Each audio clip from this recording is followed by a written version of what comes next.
need except a little bit of knowledge to make a cheerful song.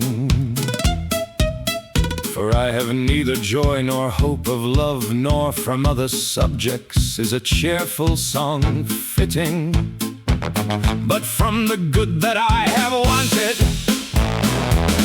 and from the bad that I have had, and from the desire that makes me ache, I will make it, since I want to make it.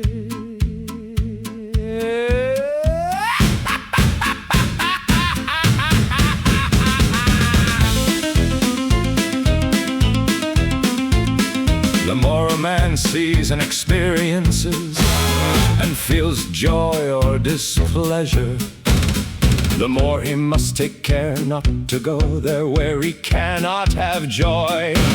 For now it is a season when one gives back reward badly, and services are lost and good deeds unrecognized, and love once and welcomes those who have the most pride.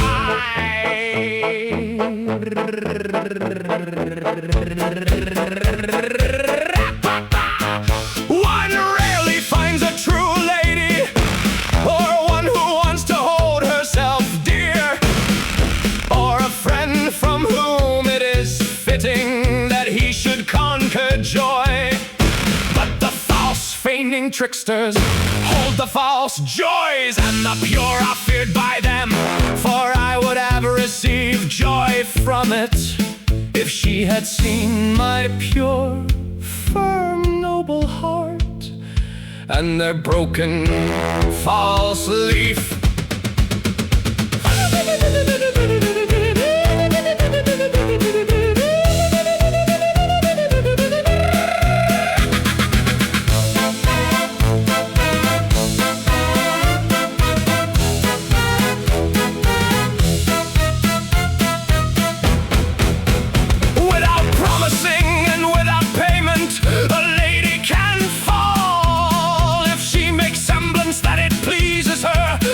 Should not please her, for from semblances are born bad quarrels, from which they enter disputes.